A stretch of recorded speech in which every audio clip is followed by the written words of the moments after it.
pro tips to create a killer email marketing strategy.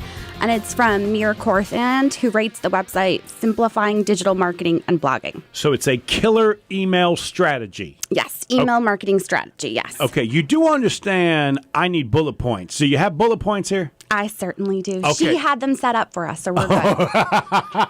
Okay, so it's possible I might like this because it's already set up in bullet point form. Okay, I'm ready for it. Okay, so the first point is that she says, define your email package, view your emails as a tiny package. So your brand and product should create an experience for your customers and readers. And I think the biggest thing to take away, especially to start out with defining your package, is this not only applies to online businesses, but it also applies to brick and mortar businesses. You have to have an email marketing strategy. So many businesses right now are relying on Facebook ads or they're relying on social media. And with all the algorithm changes, the only thing that you actually ever own that's on the online space is your email list. Interesting.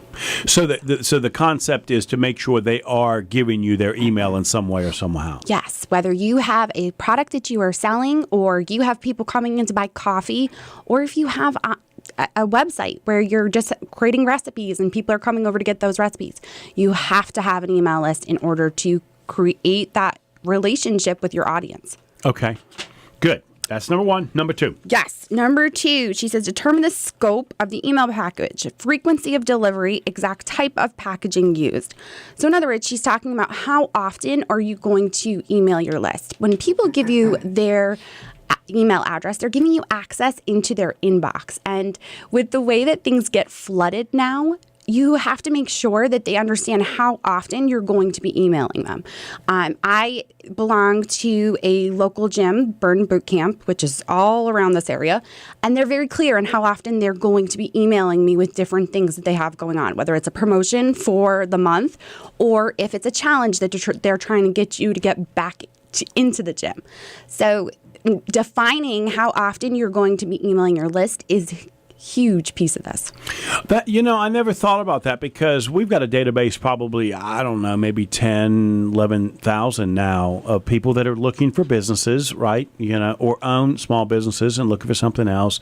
And I'm really afraid to send out too many things to them because they love to get an email from me that says we've got these types of businesses that are for sale because it's kind of interesting, right? But they don't want to hear from me every Tuesday, after a while. So I'm not sure how much to send out. And this is kind of interesting because it's saying, let them know. I'm going to send you something out once a quarter, once a month, or whatever. Yes. And you'd actually be surprised at how much people do want to hear from you. You would think that they wouldn't. But if you're delivering quality content where you're helping them figure something out, improve their lives, they want to hear from you more often than you would actually think.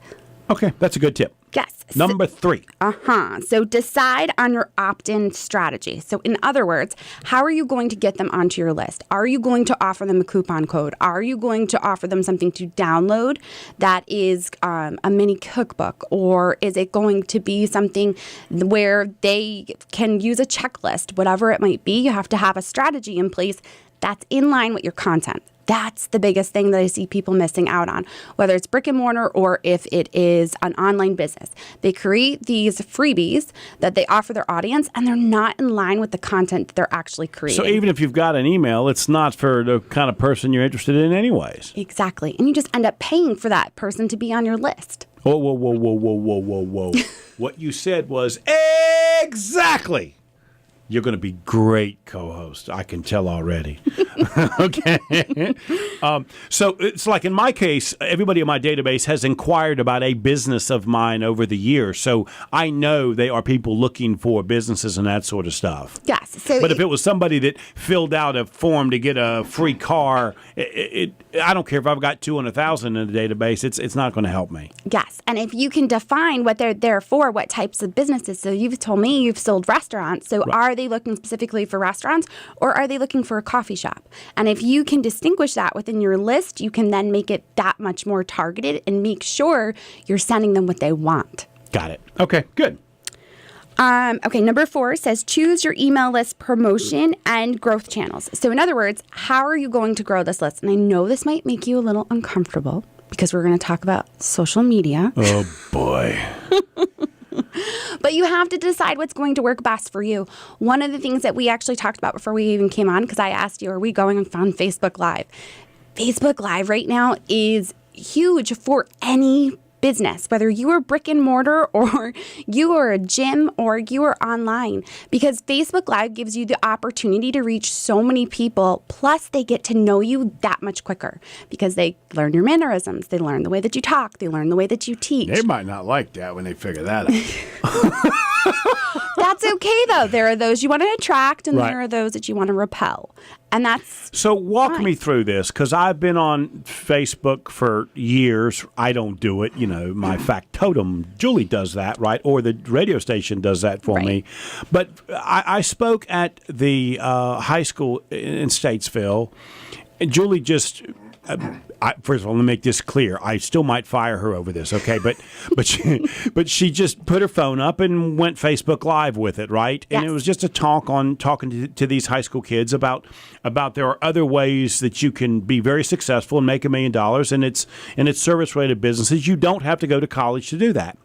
And at the end of that talk, she sent that email to me, and there had been over 5,000 people that had watched that. Yes. Now, here's what I'm confused about.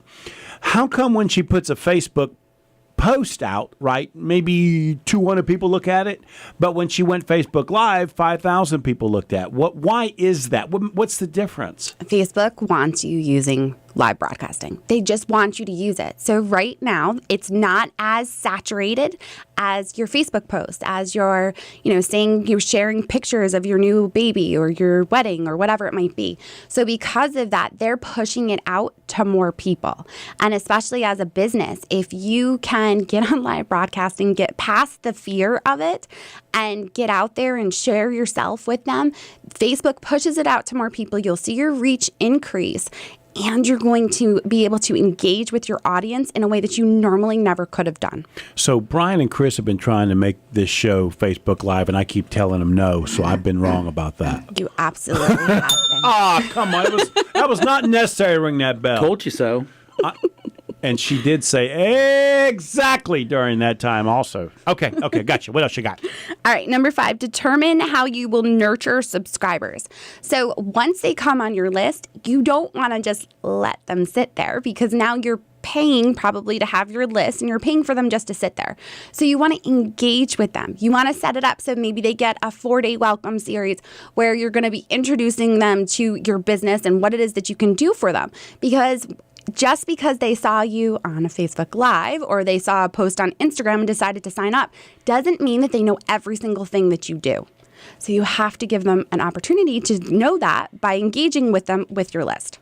And I don't have to be afraid that I'm going to be bugging them with this 4-time hit of education, or what would you call that? It was a Welcome series. Welcome series. That's what it was, a welcome series. Yes. Okay. And you're saying it's okay if I say this is a welcome series. This is 1 of 4, 2 of 4. Okay. Yes, I'm getting absolutely. that. Okay, got it.